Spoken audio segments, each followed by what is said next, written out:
Hey y'all, it's me, Dr. Lynn Daniel, PhD, EDS. I'm the self-care evangelist, and on social media, I encourage people to prioritize personal and professional self-care for a better life, okay? We are on a 40-day consecration period, fasting and praying for the deliverance of our loved ones associated with secret societies. And today is day 3 of the consecration. I want to thank you all for being here today for today's teaching. We are coming out of the book of Luke, chapter 4, verses 18, 19, and 20. And they read,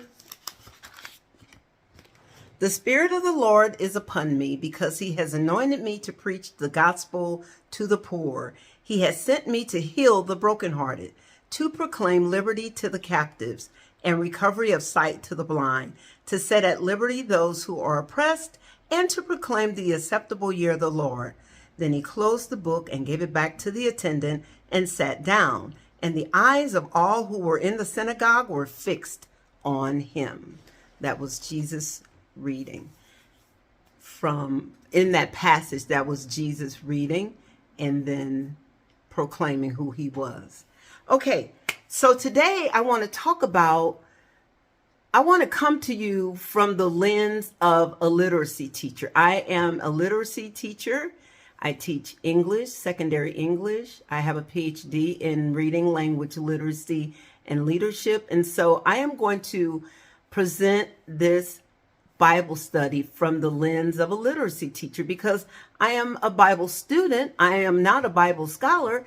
I am learning the Bible, and I'm using the strategies and the approaches that I use to teach my students and that I was taught to help me dissect and analyze, break down text. These are critical thinking skills. So the first thing we are going to do in the book of Luke, we are going to pay attention to the entire book. So we need to ask ourselves some basic questions. The who, what, when, where, why, and how questions. So we ask ourselves, who wrote this book? We know it was Luke. And then what do you know about Luke? Yesterday I told you, or one of the days, day 1 possibly, that Luke was a physician, a young man and physician. He was a friend and travel companion of the Apostle Paul. We know that he used his training as a physician to do historical research on the life of Jesus, because Luke did not know Jesus. He wasn't born yet, even in that time. He was a young man. So who? And then who was this book written to? It was written to the societal outcasts, the disenfranchised individuals in Rome, in and about Rome, because according to my study notes, this book, the Gospel of Luke, was written while Luke was in Rome, because Paul was in prison at that time. Now, that is what is highly suspected. But if it wasn't written in Rome, it could have been also Greece, Caesarea, or Alexandria. So that's the location. So we know the who wrote it, who it was for. We know the where. We know the why. The why is in the genre notes. They say that Luke wrote this as ancient biography and history. So he used interviewing techniques firsthand, like you do when you're a doctoral candidate and you're doing your dissertation study. You interview your participants. So Luke went out and interviewed, talked to people who knew Jesus, who interacted with Jesus. And he took all of this information. He read some of the historical texts that were available to him. And he took this information and he wrote in Koine Greek, his first language, based on how the highly skilled written language of the book of Luke and his second book, the book of Acts. It is believed that Koine Greek was his first language. And so he wrote this as a biography. as a Greco-Roman historical text.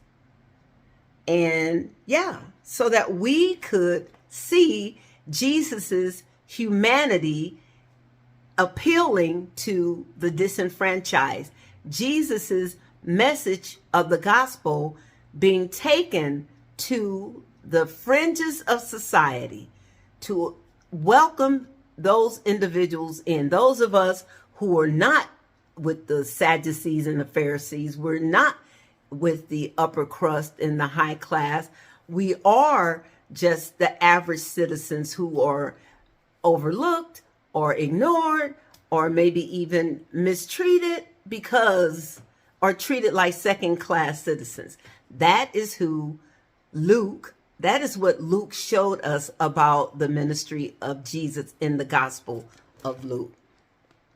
Okay, the context.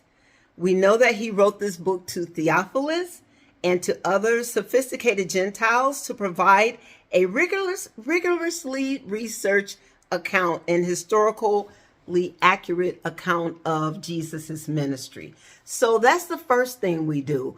We ask the who, what, when, where, why, and how. And I have my notes because I have 3 principles that I am going to encourage you to use. These principles come from Dr. Bob Utley, who is a theologian and a former professor at a seminary. And he has this awesome resource called the Free Bible Commentary. He offers it for, I believe, every book in the Bible.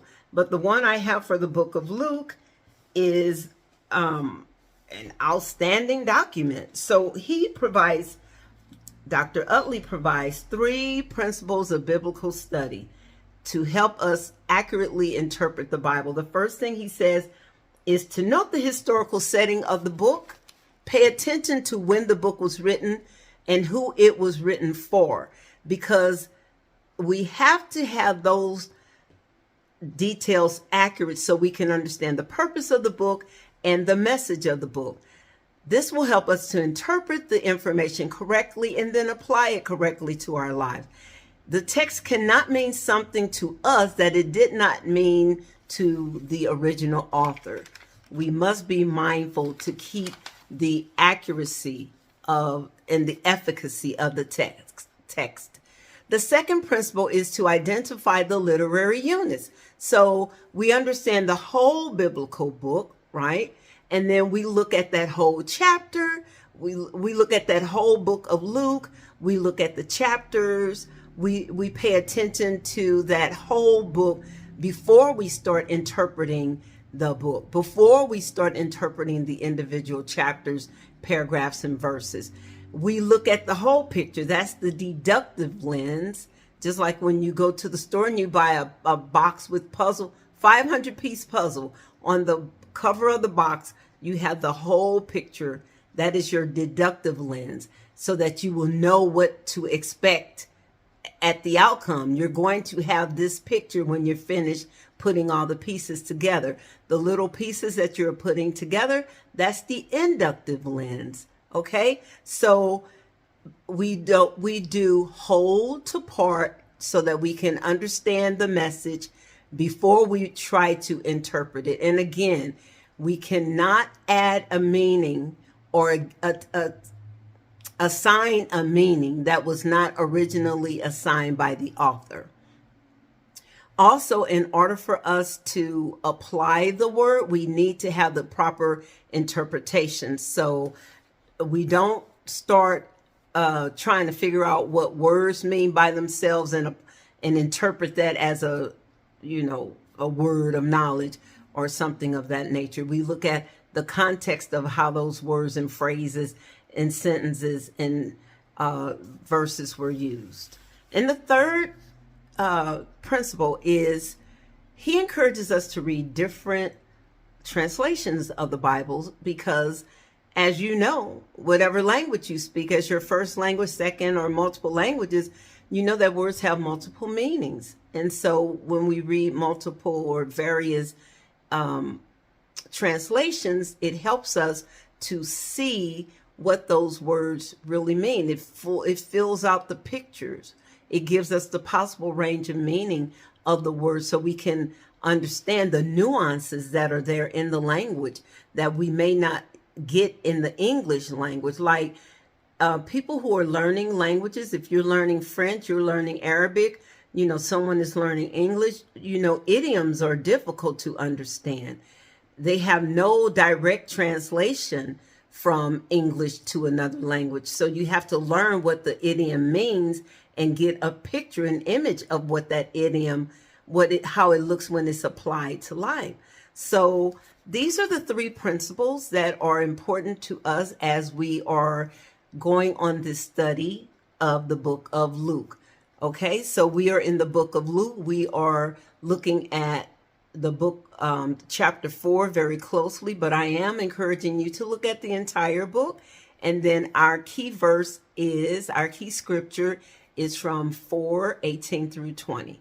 Thank you all very much for joining me in today's study as we are on our 40 days of consecration, prayer, and fasting for loved ones affiliated with secret societies. Be blessed.